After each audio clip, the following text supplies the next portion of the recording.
theory could explain many military UFO sightings. A fascinating clip of what appeared to be triangular or pyramid-shaped UFOs flying over a US Navy warship circulated online earlier this month. The footage, obtained by filmmaker Jeremy Corbell, shows the mysterious objects caught on a night vision camera aimed at the skies over the warship. "I can confirm that the referenced photos and videos were taken by Navy personnel," Department of Defense spokesperson Sue Goff told Futurism last week. The incident left plenty of questions unanswered. What were these stranger pyramid-shaped objects, or were they some type of optical illusion? If they were real, where did they come from?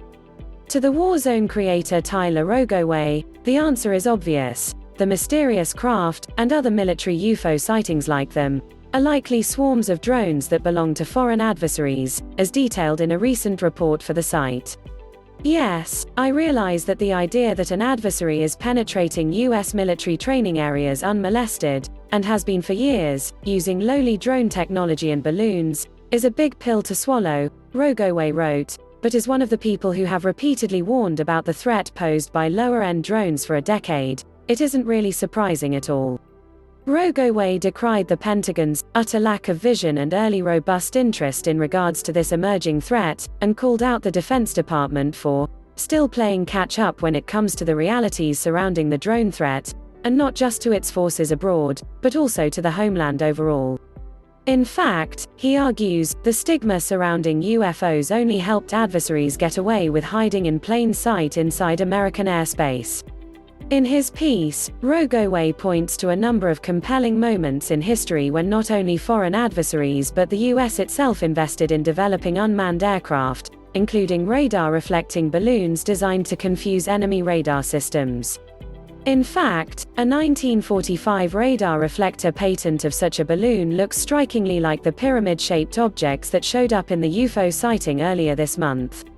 Rather than looking like the consumer-facing drones we are used to, Rogoway argues, there are far more configurations, some of which look downright alien and perform unlike a traditional fixed-wing aircraft or quadcopter.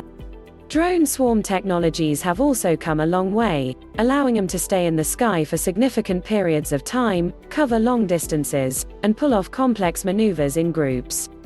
Thanks to America's obsession with UFOs, these reports often end up being discredited. Many pilots may even stop short of even reporting sightings due to fear of professional embarrassment.